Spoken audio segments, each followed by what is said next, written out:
o'clock, and this is the Town of Littleton Board of Health meeting. We have a 7 p.m. IDs decision support tool discussion. We'll turn it over to Matt Wason to discuss the community illness and preventions.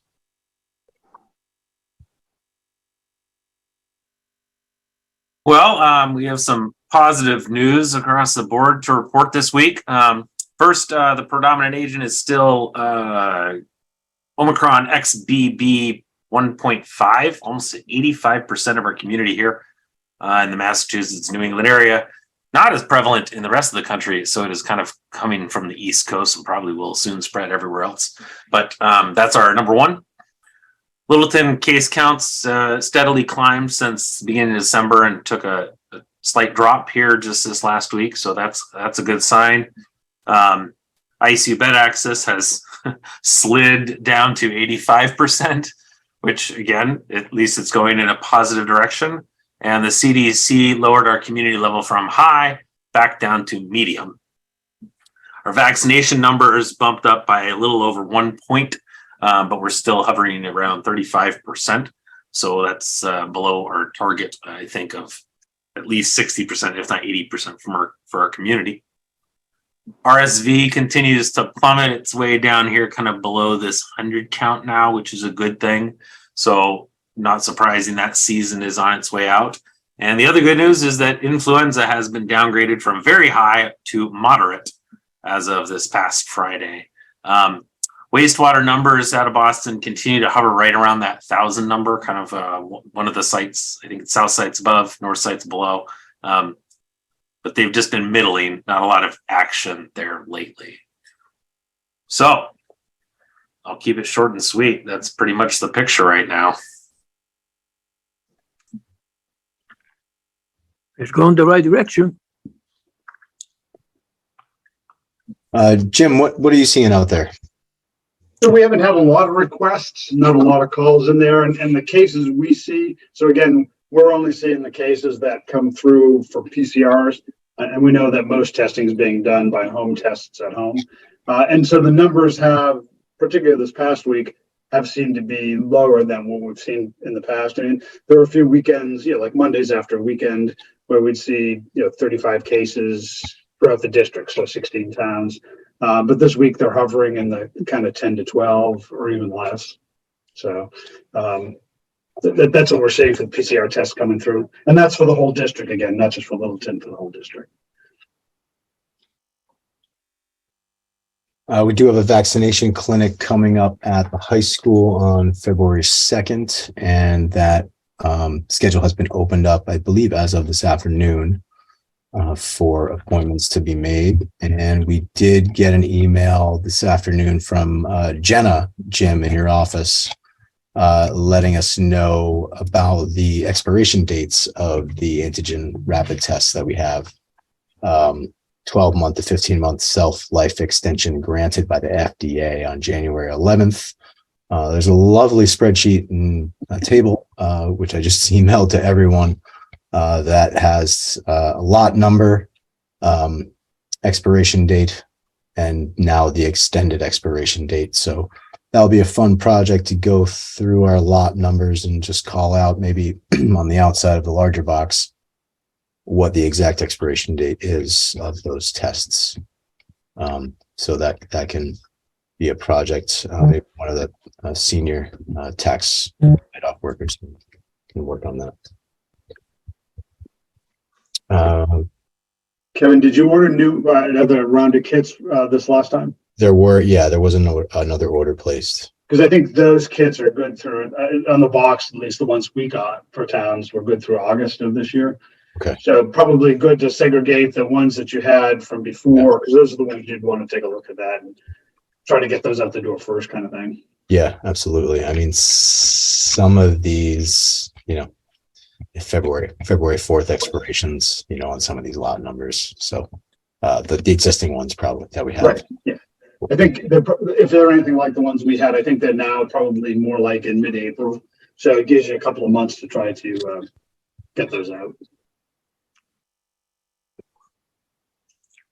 So that will be on our list to have somebody start to comb through what we have and get the ones that have not expired out the door as soon as possible. So it's 7:05. As long as there's no questions from board members, Dan Kane, Kevin Davis, Matt Weiss, and Gino Faralloni, anything on this, we can move on. Point of order, Mr. Chairman. It looks like Brenda has her hand raised. Oh. Hi, Brenda. Hello. I wasn't sure if I was able to just speak in regard to, we did get another round of supplies in, Great. so I can go through them and see which is the newer ones and the older ones and the expiration dates and things like that. Yeah, that'd be great. And then I don't believe we had too many boxes of tests left. It was mostly masks, I believe. Right. But yeah, if we could go through the ones that we had previously, just make sure they're not going to expire on us, that'd be awesome. Okay, thank you. So we have a 7:05 public hearing on 23 Green Needles Road with Sally Ann Owlett regarding a non-compliant septic system. Jim, we did get your copy of the letters that you sent. Both the latest one was in October, and before that, I think it was around the summertime. Can you give us an update on that? Sure. So I asked Brenda to put this on the agenda because what we have is a situation that started last May. It was a situation where this piece of property has 2 units on it, one down by the water and one up by the road.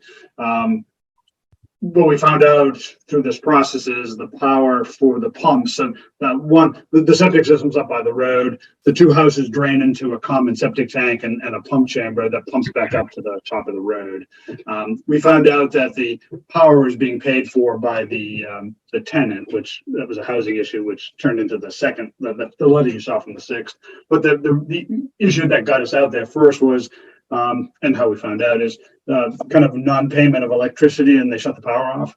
So all of a sudden the pump chamber wasn't working and the water is coming up in the pump chamber and headed down toward the lake. So that was the initial. The town worked to try to get the electric bill paid, and so that solved the immediate problem. So the letter, I think that's dated June 22. That letter was essentially to the owner saying, we had the situation. Here are the housing code, concerns with that. You need to address it. Haven't heard that any of that's been done. Sally is the owner of the property. I've been dealing with her niece, who seems to be, I don't know, trustee, or she seems to handle the stuff for Sally. I've never spoken to Sally. When I send the letters, it's the niece that calls me. So I've explained to her the need to get this done. She asked me to there's another relative who lives on the site too. I'm not sure the relation to Sally, but she asked me to talk to that person, try to explain the situation, which I did. At some point later in the summer, we received another complaint that the manhole cover on the pump chamber is open and there are pipes coming out of the pump chamber. And when I went to take a look, what seems to be happening is maybe the pumps that were originally installed in that pump chamber may not be working, and somebody has put a sump pump in there and now it's pumping the water up to the leach field. It's getting it to the leach field. It's not code compliant. Again, so we sent out the order in October saying, this just isn't acceptable, and you still haven't fixed the housing code issues. I made a number of calls. I have not gotten any response. I did let the niece know that we were meeting tonight and that I was bringing this forward. So if she had an opportunity or wanted to have an opportunity to speak to the board, that she could. The reason I put it on there is I think we're not getting compliance, and I guess I'd like to request from the board permission to take them out into housing court. Okay. Let's see if there are any comments from board members. Kevin Davis. How many opportunities have you had reached out since the letter dated the 31st to that person or to that house? I haven't actually spoken to them, but I've placed a number of calls. They generally go to voicemail. Okay. All right. So more than one, less than a million. Yes. Okay. Fair enough. Yeah. All right. No further questions. Gino Fratelloni, No question. Dan Kane. Yeah, just following up. I mean, she got the 7-day letter on October 31st and never responded to the 7-day order. So again, asked me to talk to the other relative that lives on the site about, what needed to be done. But again, it's not really my job to kind of be the go-between. I mean, I did make some calls. I did talk to the person but yeah. So they actually picked up the letter on, November 4th. That's when they picked up the letter. Okay, but even if we go by even if we use that date rather than the 31st date, they're months past their 7-day order of correction or plan. Yep. And so they've received it. They contacted you and asked you to facilitate their family ownership operations, which is, at least they responded, but didn't really take any action. Have you been back to the site since? Is it still the same situation or? I have not, but I did get a call. The tenant was in housing court, I think this week, and called to let me know that they were in housing court. And he just wanted to confirm with me that the conditions were violations of the housing code, which I did, and said it's just as it was before. It hasn't been fixed. So. Okay, so I think they've been notified. They've been out of compliance and aware they're out of compliance for a few months now, and it seems pretty a brazen violation of the code. Breaking open your manholes, dropping a sump pump in a hose. That's one thing in the middle of a blizzard and you're trying to survive for the next 48 hours. This is more than an emergency stopgap kind of measure, it sounds like. So, no, I have no questions. I agree. I think it needs to be moved forward. They've had months of opportunity to deal with this. It sounds like it's an internal family issue that, is certainly beyond our scope here to fix. We need to address the public health side. So, no questions. I completely agree. Matt Wason. Yeah, I guess my only comment is we probably should have been addressing this sooner. Because you're right, Jim, it's not your job to try to track this down and figure it out. You have to go to who's legally responsible for the property, which we did. And when they don't respond, it becomes a hardship on us, and it makes it really hard for us to try to work with them and help them through a situation, which is obviously a problem, and they're going to need some help out of it. But now we're unfortunately at the end of saying, well, yeah, it's been way too many months. We have to do something more actionable. So, thank you. I agree. I think we're ready to take the next steps. Happy to make a motion to allow our health agent to take the matter regarding 26 Green Needles Road to housing court. I make a motion. Is that a second? Okay, we have a motion and a second. Kevin Davis, Kevin Davis, yes. Dan Kane, And Kane, yes. Gino Fratelloni, Yes. and Matt Wason. Yes. And Kevin Baker votes yes. All right, good luck, Jim. Let us know if you need anything else on that one. Yeah, I haven't taken a case in a while. It has been in the past that the health agent can just go file the paperwork, bring the case. Some of the housing courts now want town council, but I haven't heard that Northeast does, so I'm going to give it a shot first and then see what happens. I'll let you know. Is that Lowell? Lawrence. Lawrence. The housing course is up in Lawrence. All right. Thank you, Jim. Yep. We have a 7:10 public hearing with 47 Taylor Street. We have Robert Rada from RM Rada Corp. It was a continuation of a variance request of a local upgrade approval. Brenda, would you please let Mr. Rada in? And Kirk Fitzpatrick has his hand up as well. I believe he's on this septic system.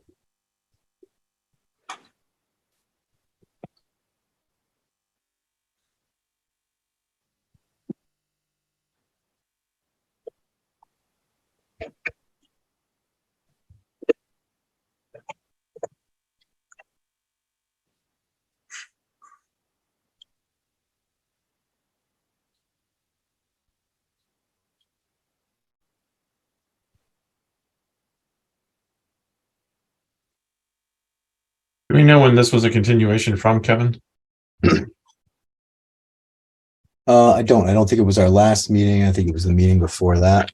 So like December 14th, I'm thinking. Yep, that sounds about right. Hello, this is Kirk. Can you hear me? Hi, Kirk. Yes, we can hear you. Please state your name and your address. Good evening. This is Kirk Fitzpatrick with Civil Solutions, and I'm here on behalf of Jim Barkovitz for his property at 47 Taylor Street. I guess I'd like to give you a brief review of You're breaking up. of this project. I can share the plan here. So basically, this system was originally permitted in 2017, and then the permit was renewed this past fall, and the system was constructed the end of October to the beginning of November. When the system was installed, it was composed of a new Jet J500, and that fed a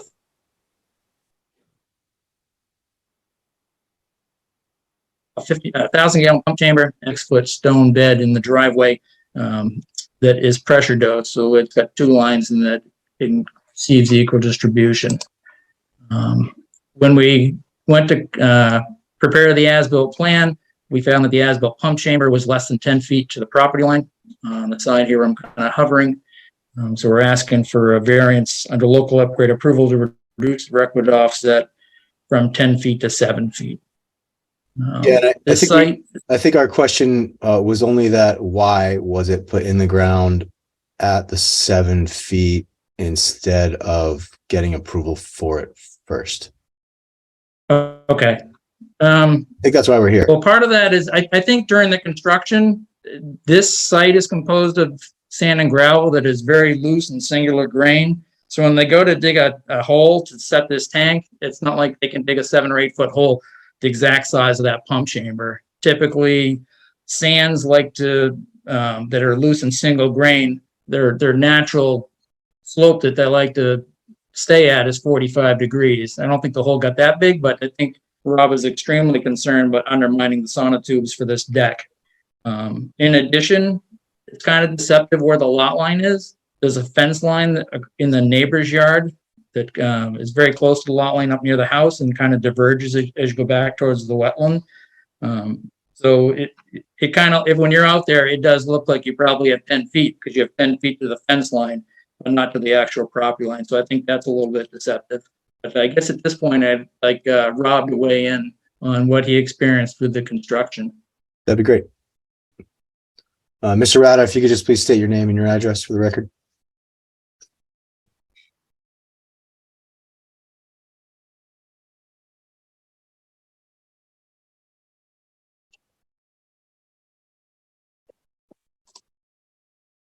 Can you hear me now? We can hear you.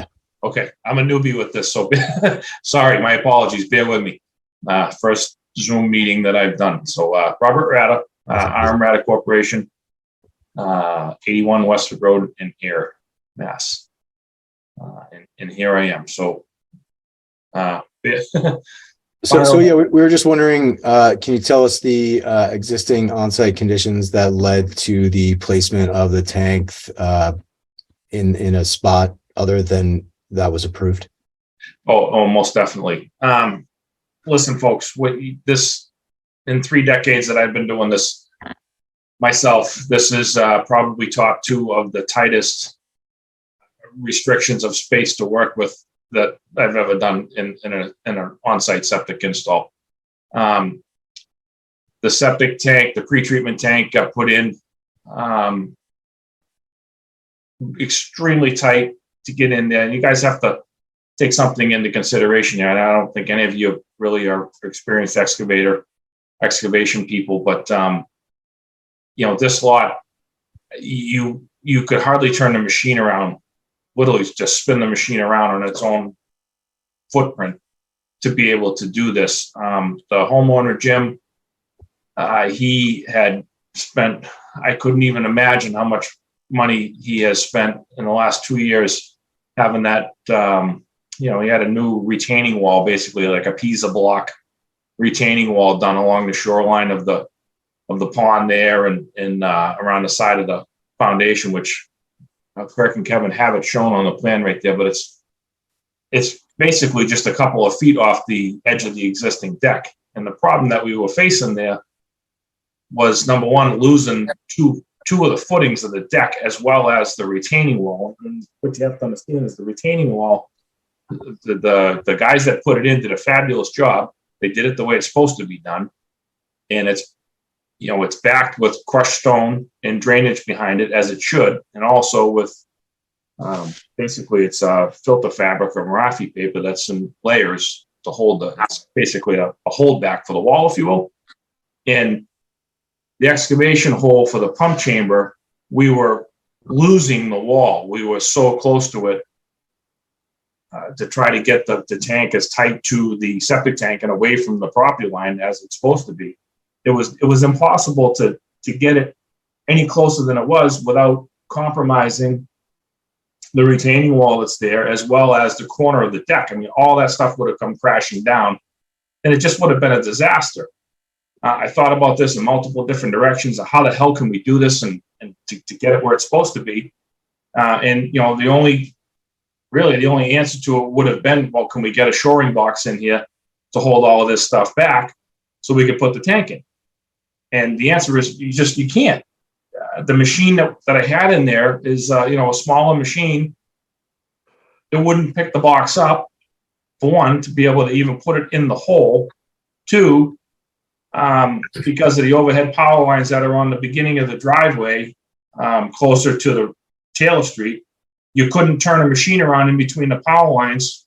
Put it this way, you couldn't put a machine big enough in the driveway to pick a trench box up and then turn it around and walk it down the driveway to try to put it in the, it's just impossible. It was a nightmare situation to deal with. And to top it all off, what we were digging through was not just virgin material. It was a trash hole of rubble, you know, old fieldstone, rock, blocks, just a bunch of crap that was just buried a gazillion years ago in there. So when you start digging that stuff out, the hole just gets tremendously large. And that's what we were fighting. And, you know, once you got through the rubble and you got the virgin material, the hole was pretty decent. We had a good shoring wall with it. But we just couldn't get it. It just was impossible to get it any closer. And that's what we were fighting. I mean, this was just one of those jobs that was a tough one. Very tough. It was worth putting the system in. You know, I don't know what else to tell you. If you want me to go back and try and move it, I'm going to tell you I can't do it. Well, thanks for the explanation. You know, it's, We'll take some comments from board members. Kevin Davis, I have no comments. Dan Kane. Yeah, it sounds like even before you broke ground, you were already identifying some significant challenges on the lot. Would you agree? oh, Dan, it was it's just, if you could drive over there and walk into Jim's backyard and look at it, you would just shake your head and say, how the hell did they do this? That's how tight it was. You know? So I guess did you talk to the engineer once you walked on that lot with this plan? Did you talk to the engineer going, my 30 plus years or whatever it is experience says, I'm concerned about trying to make this plan work with this lot. Did you talk to the engineers at all? I've been involved with this for 3 years now, Dan. Honestly, this septic system, I'm not going to lie to you. I've been pushing this off for 3 years because I'm like, I just don't want to deal with this. And the homeowner's a wonderful guy. You know, he lost his wife 2 years ago to cancer, and he's just been trying to do the right thing. And he's, done that retaining wall. He's ripped out the other restraints that there was some timber, I think they were pressure treated timber retaining walls that were there. And the first time I looked at this job, I'm like, how are we even going to get a machine in the backyard? You can't even get in the backyard. So he had gone through these steps, and they did a great job, like I said, with this new retaining wall, and they made access for us to get down in there. But once we put the bucket in the ground and you had to dig out the old cesspool, there was three cesspools there. And one of them was huge, where the new septic tank, the J500 tank went. That area the cesspool was massive. So you're digging out all these boulders, and I'm talking boulders that are 1 to 2 yards in size down to, manhandling size boulders. And there's nothing but boulders. And it just continued right around the deck. And by the time we got into virgin material, which a banking would stand up vertically, if you will, we had no choice we were gonna lose the corner of the deck and we were gonna lose the corner of that brand new retaining wall that he put in. That was the challenge. It had nothing else to do with other than just that corner of the deck and where his new retaining wall was. And you gotta remember, the new retaining wall, it's all backed up with stone. So as soon as you dig around it, all of that starts coming in. And it was just, we did everything we could possibly do to hold that back and try to squeeze that pump chamber in with it. Well, that's what we had. Okay, so did you, when you identified some of those challenges, did you contact and work with the engineer at all, or did you just make this install? You can't, this isn't something that you know about before you start. You know, these are situations that you encounter during excavation. This is not a virgin lot. This is existing, as we call it, a repair. You know, I mean, this is an existing dwelling that you're going to, you never know when that bucket goes in the ground. You're never gonna know what you dig up until you get into it.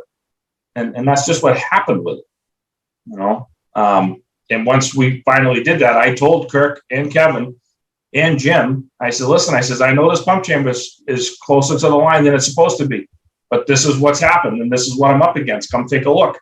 You know, and everybody saw what I was going through to try to deal with this. I said, yeah, okay, well, we're just gonna have to apply for a variance, and here we are. Okay, so I didn't realize Jim was aware of the 90-degree turn while it was still open and that piece, because it sounds like what we originally got was as the preparing the as-built plan, it was realized by Kirk and the engineering side that they now needed additional variances. So it didn't sound like it was quite as real time as you're describing it to us. I just want to make sure we're all aware of what the timeline was going on, because we got it was plan was built, installers went and put it in, they turned it 90 degrees. It's now less than 10. It's now less, you know, it's the plan has changed based on the situation, and it wasn't identified. Those changes were made until the as-built plan showed back up on Kirk's desk. That's kind of the paraphrase of how we got the request for the variance, you know, a few months ago. So I'm just really trying to figure out, and I think certainly my piece was, let's hear from the installer, go, okay, was this plan simply crisis and I'm in the moment? Was this, you know, just how did this 90-degree turn happen without engineer involvement? Was there any was there any ability or feasibility or reasonable perception that this could have been anticipated prior to it going in the ground and not requiring an after the case variance? I tried to anticipate every possible scenario that would go wrong with this job, and most of it did. It's just one of them jobs that's that tight and miserable to do. No, I guess that's my piece, is that it sounds like you walked onto that lot and went, I can list off my 28 top lists of challenges that are going to happen with this case. And at that point, again, back to my first question of, before you even broke ground, as soon as you walked onto that lot and you went, okay, I've got overhead wires, I've got retaining wall, I've got lousy soil, I've got a brand new deck, I've got all these pieces. And you said you pushed it off for 3 years because you realized this was going to be a challenging install. I'm curious how much communication went back to the engineering side of, okay, here's my list of challenges. How do we take my experience as an installer and your experience as an engineer to make our best guess? And perhaps the original proposal was the best guess for it, and then it still went sideways, or I just don't know. I guess that's certainly my question of how informed was Kirk on his original plan based on the challenges on the lot? Did it get revised based on Rob, based on your evaluation as soon as you saw these plans and went and looked at it, went, this isn't going to happen, or here's all my concerns about it making it happen, and then actually breaking ground and putting it in? I guess, where was the communication and where were the opportunities to address some of those concerns prior to after the fact variance? Well, And if I could address that a little bit, I think that one of the things that you just don't know what you're going to find until they start digging. It wasn't even possible to get into the backyard before they built the road to make it so you could get a machine down in there. And once he started digging, as Rob said, they probably filled in that back of that property to make the yard and just to increase the size of the yard. So they filled in it with anything and everything. It looked good on the surface, but once he starts digging, he's effectively removed their existing cesspool, and then they have nothing. So I think he did the best he could to get in there what he did, and I think it really came out well. I realize it's supposed to be 10 feet off the lot line, but I was impressed that he got it in there. He also went the extra step to put in an H20 top loading pump chamber, so that if somebody has to get in their future, they can drive over that. So I think Rob really does the extra to try to make it fit well and do the best he can with the site conditions. We were very happy that Rob got this job. Thank you, Kirk. But you got to remember too, folks, is that when you guys did the initial design on this, I think it was 17. You guys did one test hole in the driveway, which the whole area of where the actual system itself went, other than some few extremely large boulders, was all really, really good material. We had no issues with the system area, other than the restraints of just trying to dig it out and turn the machine around and load it into a truck. It was a nightmare. However, when you first did the design on this, as I said a few minutes ago, there was a whole, a couple of layers of, or setbacks, if you will, of those pressure treated, pretty dilapidated retaining walls that were holding the driveway back to the lower backyard. And Right. when Kip first sent me that septic plan and I did an estimate on it, and I went and I looked at it and I just went, oh God, how the hell are we going to do this? And then as a couple of years have gone by, Jim's wife had passed and had multiple communications, and he was moving forward with trying to make the improvements in the yard. And then 2 years ago, they were doing that retaining wall, which it just came out beautiful. And then I looked at it again. I'm like, wow, we can get down here now. Well, maybe this isn't so bad. And I was like, how are we going to fit a tank truck back? And how are we going to do this, and this? It was just, there's nothing else to say other than it was just an extremely tight and very difficult job to do. The deck wasn't brand new. It was an old, dilapidated deck. But what was holding it up, we were right against the footings that were holding it up. That was the concern. The wall was new. The deck was existing. An older deck. I don't know if it doesn't matter how old it was. It's been there for a long time. And when you put the bucket, no testing, nothing was done in that lower end where the septic tank and the pump chamber were going, because you couldn't get to it. So we wouldn't have known at all from soil testing what to expect, at least in that area that the testing was done. So honestly, we went into it blind. Yeah, it sounds like you did the best you could given the current Exactly. And that's conditions on that lot. Yeah. I just want to move on to Gino. Do you have any comments, questions? And I feel very sad because sometimes when the lot is very small, sometimes people make mistakes. But in this case here, I think they were trying to do the best they can. So let's see if we accommodate it. This is something that once in a while, something like this happens. Not all the time. So see what the board will think about it. He trying to do the best he can. Thank you. Matt Wason? I want to thank Dan for kind of communicating most of what I was getting at. I appreciate the hard work that everybody has done on this property. It has been a tough project. I love that it's moving in a positive direction. I think the hang up for some of us who are disconnected from it was there a lack of transparency? Probably not in sounding like what you guys are talking about, but I would say in the future, we would just beg you of more transparency. Obviously, you're on a short timeline. Like you said, as soon as you pull that system out, you're trying to get something in so that the property is usable. But I think heads up that is sooner would make us all feel more comfortable with this. You would never want to go down a road and come to the board at this point and have the variant be denied. That would be just a terrible scenario that would come out. And I think the sooner we can just have our eyes and ears open to stuff going on, I think the better. So thank you for your hard work. And in the future, the sooner you can get information back to us, I think the better. Thanks, Matt. Anyone in the audience have a comment on this or like to speak to 47 Taylor Street? Raise your hand now. So Jim, just correct me if I'm wrong. The only thing in front of us right now is a variance for the pump chamber to be placed within 7 feet of a lot line. Okay, I'll make a motion to approve the variance request to place the pump chamber within 7 feet of a lot line. A second. Roll call vote. Kevin Davis, Kevin Davis, yes. Gino Fratelloni, Yes. Dan Kane, Dan Kane, yes. Matt Wason, Matt Wason, yes. and Kevin Baker votes yes. Thank you, Kirk. Thank you, Mr. Rada, for the explanation and all the good work. And we'll see you guys on the next one. Sounds good. Thank you very much. We have a 7:20 public hearing for 55 Orchid Drive. It's continued. Bill Sturts is not in the audience. Start to finish construction company. Consideration for approval for a finished basement. Jim, did he provide you with a new plan with lesser rooms? Is that?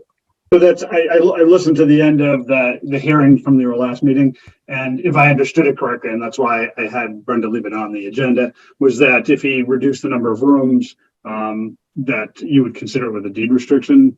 Again, the first floor had 3-ish rooms. There's one, the kitchen's kind of oversized, so it's either a very small dining room or just but then there's 4 rooms upstairs. So the main house had 7 in it. And as I recall, they were trying to finish 3 rooms in the basement, like a hobby room and an office and a playroom. The plans that are now up on the website, the permitting site, show 1 big playroom down in the basement and a bathroom. So again, if I heard the end of the meeting correctly, that was acceptable to the board with the deed restriction. So I just wanted, that was more for confirmation. We did get revised plans. I just want to confirm it with the board. Yeah, we didn't see those plans. Not Okay. everybody knew they were in OpenGov already and they weren't in the packet. Okay. We haven't seen those, but if you're okay with the plan and you're saying it just has 1 additional room in the basement, Yep. I think we're okay. We can do a round of comments here, but Kevin Davis. I have no comments. I'm glad that they've turned in a new plan. It's been filed and yeah, good to go. Gino Fratelloni, I have no comment. Dan Kane, No comments. Matt Wason. Just to double check your numbers, Jim, that was 4 upstairs rooms, 3 main floor rooms, and then the basement is going to be 1 finished space. That's how the plans show now. So 8 total rooms on a 3-bedroom septic with a deed restriction of a 3-bedroom home on the face of the deed. Okay. Is there a motion? I make a motion that we grant permission for the building permit for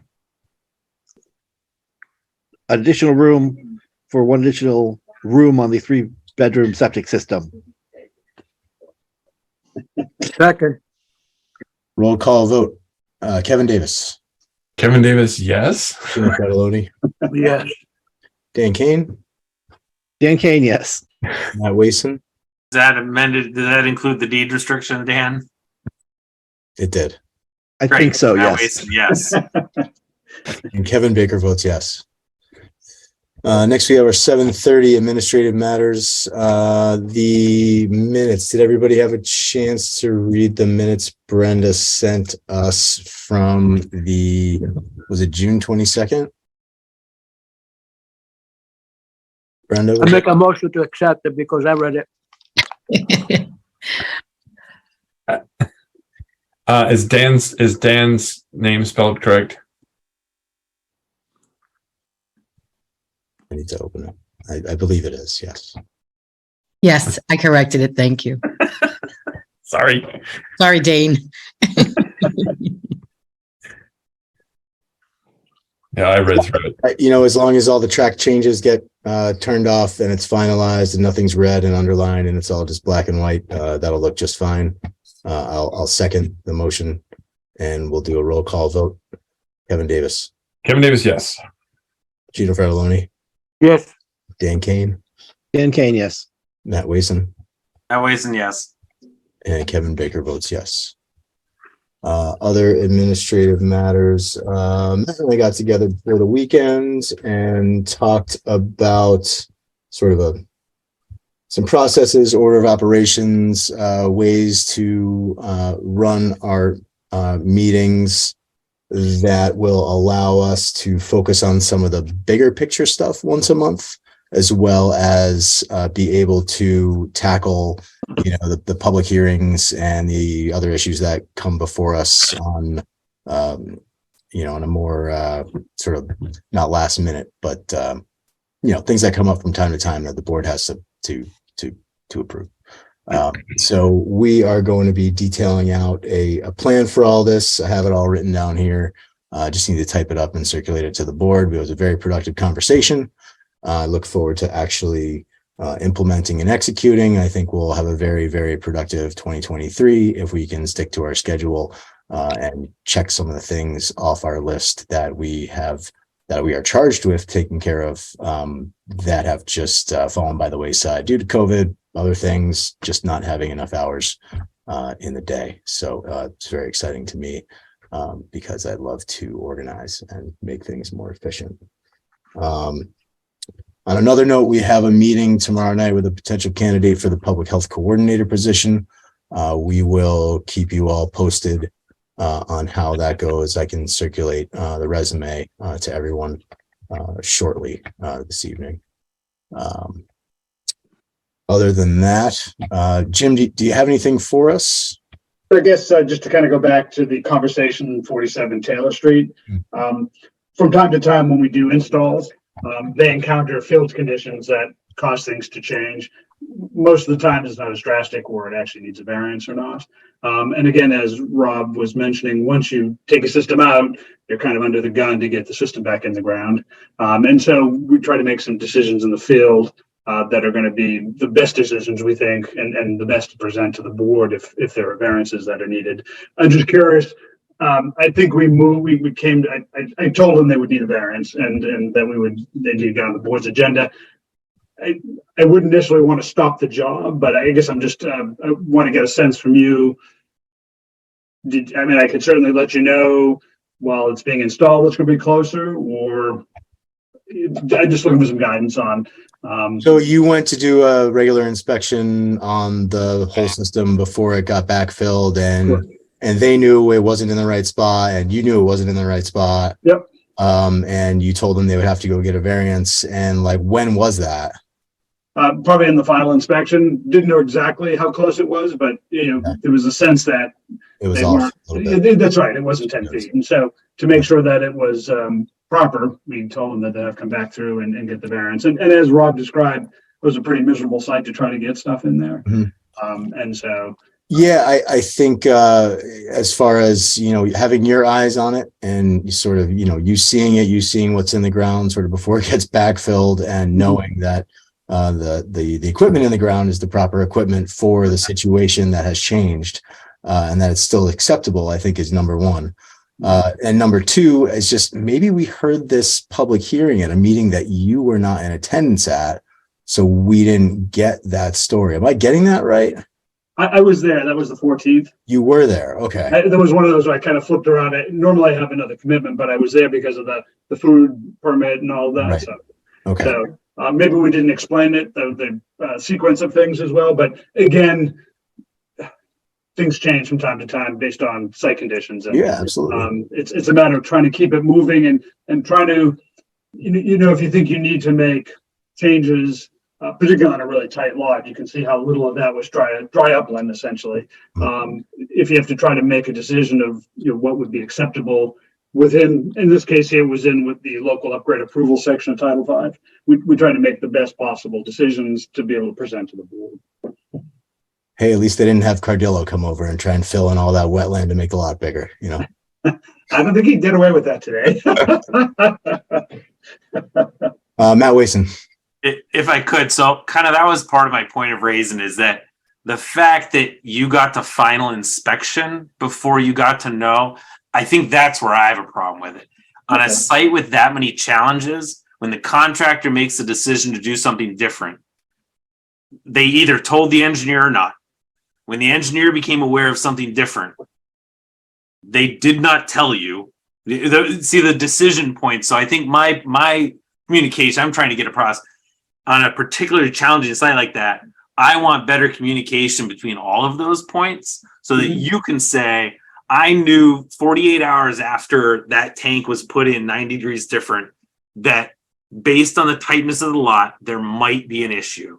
Because the engineer, I think, should also know that 90 degrees, well, is there something that the engineer needs to know about how that change happened that might impact something else that the contractor isn't necessarily qualified or expected to understand. So maybe they had that conversation, maybe they didn't. It's water under the bridge at this point. But I want that connection happening to you and then to us earlier, ideally, on a site with that many challenges. You're right. On a lot of sites, it probably wouldn't matter because we turn 9 degrees. It doesn't matter. The lot line's far away. But knowing how challenging that one was, that's why I kind of want to get that message across to them. So again, just to kind of go back to that point, and again, by the time we got to the final inspection for the tanks, I think we all knew that things were tight. How tight? Probably not until they did the as-built. But what would you want me to do at that point? Just contact someone and say, hey, this is going to be tight, and you're probably going to see this as a variance or a local upgrade approval. I'm trying to. Yeah. Yes. I think Okay. I think that would be better to get it to the board is just on the radar. Okay. I think it just feels like I mentioned, that transparency. When the thing is all done and the flowers are growing and it comes in, it's like, Yeah. hey, by the way, we made this change a while back. It just feels a little non-transparent. Like, okay, thank you for that, for making that decision and not really letting us know. Because like I said, who knows? You come to a board and there are different people on the board and they choose not to grant the variance because Right. they're they take it personally that the plan wasn't followed correctly that was approved. It was more of that warning. I mean, you can't guarantee that we're going to approve it. Yep. So it behooves them, I would say, to get that information out as quickly as possible. And then, yeah, even if it's just an email from you, Jim, saying, hey, remember this site? There's a challenging site that's been on the agenda for 2 years. Something might be coming up about it. And I think that way we could also prepare better because this took several meetings to cover. And I think all of us, frankly, if we knew that had happened, the very first questions would have been, we want the contractor there to explain it to us, not put the poor engineer in a position of saying, can you go answer why they made decisions that are contrary to your design? That built in inefficiencies. And so we spent more time on it. I can certainly do that. Cool. Dan Kane. So I can follow up on Matt that, so I guess I have a couple of questions around it. I hate turning down a variance for something like this. It's already in the ground because it's impacting the homeowner and the family who's trying to live there. And it really is out of their control. This was, I need a plan. Here's the plan. It was installed. It's affecting them at this point rather than anybody else. I had two kind of quick questions, which we didn't really go into, but that came up. One was the original design was from 2017, and it sounds like there was some significant lot improvement changes between original design and then coming back before us requesting it and the install. And it sounds like it wasn't really clear how much work the engineer had gone back to. Okay, there's been a change in the site. Did they go back and redesign it or reevaluate it, or what was the old design? Looking at actually the plan now, recognizing that we didn't have that piece of, no, there's new retaining wall, there's new back look, there's all this stuff. It had actually existing wooden retaining wall still on that plan, which doesn't sound like it's actually accurate as far as what was on site when they came before the board for the original variance or when it was put in. Is there any way, one, as a board and as a department, that we can, I don't want to say monitor because there's no, but make sure that, you know what, this is a plan that's now 4.5 or 5 years old, that there hasn't been change in site conditions. We built a new retaining wall. We put up a new deck that wasn't there in the original plan.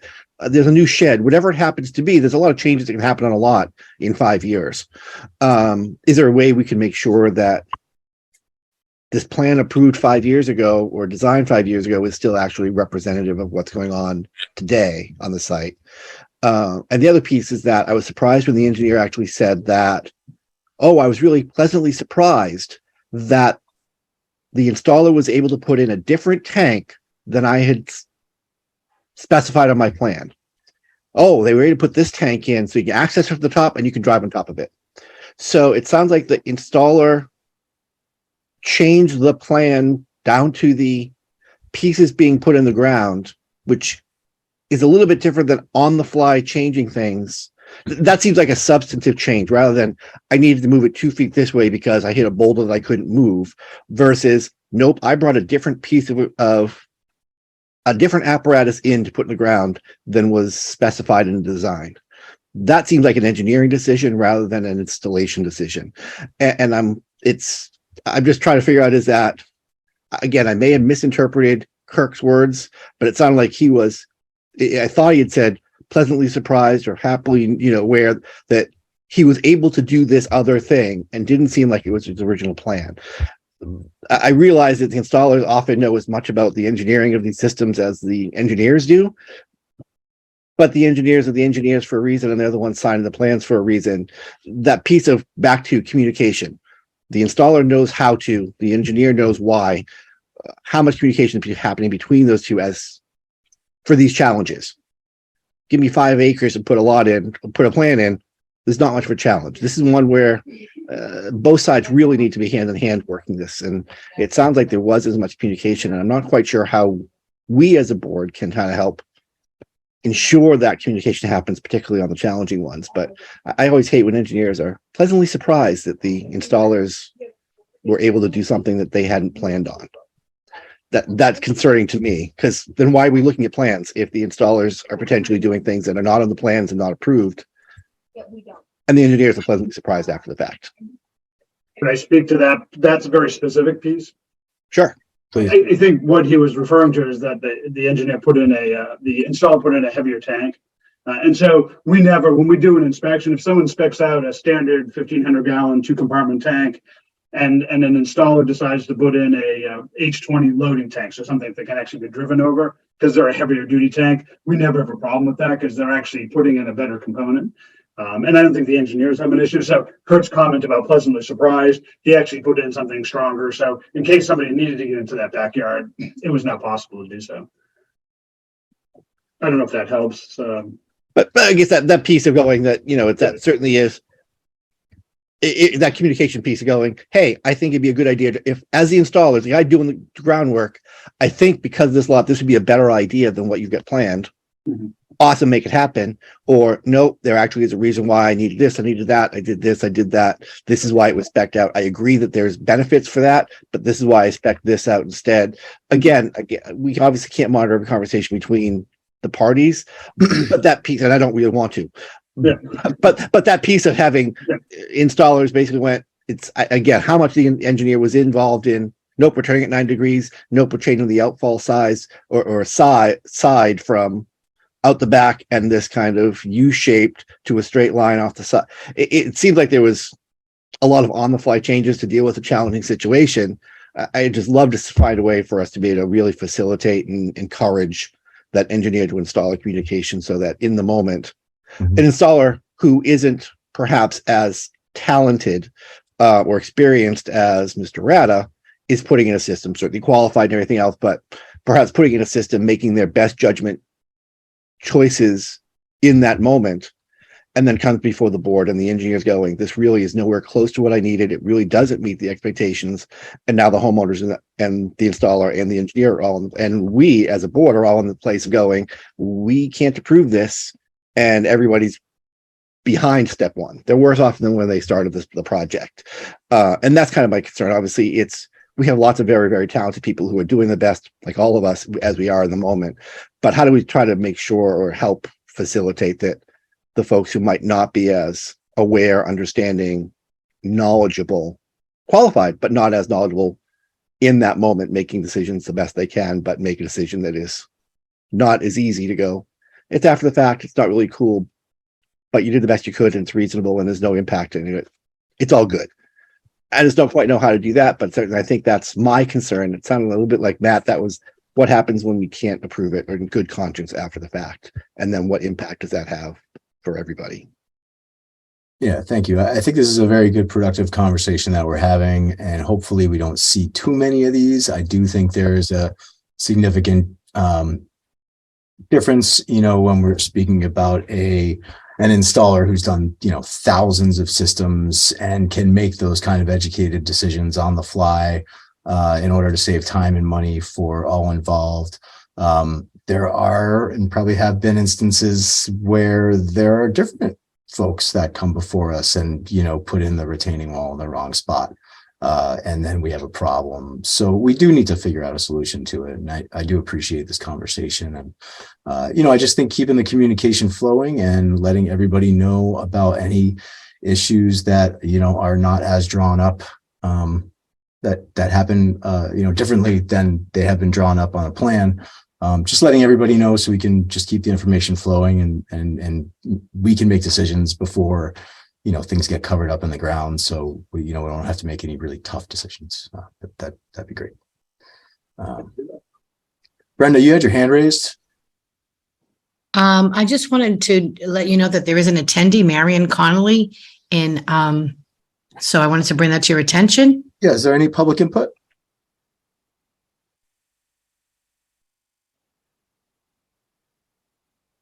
Yes, not. Any updates, member updates, comments, and discussion? Dan Kane. So a quick question. You said you were meeting with a candidate for the public health director coordinator position tomorrow, which is Correct. wonderful and surprising news. It was great. I do know there was, and just following it just because I'm closing the loop here a little bit, there was a conversation at the select board level 3 or 4 weeks ago regarding budgets and the town warrant article. And it sounded like at that point, I have not know if there's been changes, but it sounded like that the budget lines for those positions were being put on hold, and they were going to ask for us to continue with Neshoba Associated Boards of Health for the 2 or 3 year contract requirement. I forget what the re-up number is. So I was just curious if that had changed, and is that piece of for some reason someone put in their head that it was okay, to take those funds away from an appropriated position that was graded by the Personnel Advisory Committee and then approved by the Select Board. I had attended the FinCom Select Board meeting last night, let them know of our current status, and they're going to put a pin in it. And we're just going to keep things status quo as we do our due diligence here. And then we'll likely revisit some point before, I think they call it Super Saturday, February 4th, when they go over the entire budget. So. Okay. No, awesome. Thank you. This is one of those, I was pleasantly surprised that's happening, but I just want to make sure that everybody's talking to everybody that, that the Board of Health isn't working hard to accomplish a goal that someone else decided that goal is going to be 2 years from now. So. Yeah. And who is that person? I don't know. Any other comments, discussion, updates? Sorry, go ahead. Go ahead, Matt. I was just going to say some progress going on behind the scenes on the food truck regs. So Kevin helped get something assembled. And that's going to kind of bounce towards the select board direction, because the pattern that other places are following after we discussed this in our last meeting is select board tends to license the mobile food vendor to function in the town. Followed by the Board of Health and saying, yes, you can actually serve the food. We've inspected you and answered. Vice versa. Board of Health does their review, says, here's your permit. And then the select board gives them a license to actually function at the physical location they're talking about. So that was kind of some of the framework we chatted about. So those wheels are turning, and that's making progress. And there was discussion about the select board issuing a conditional approval on the license, given that they would eventually get an approval from the Board of Health. So the regs have been put, the draft regs that we all talked about, which were really select board regs on zoning and planning issues, were sent over to them.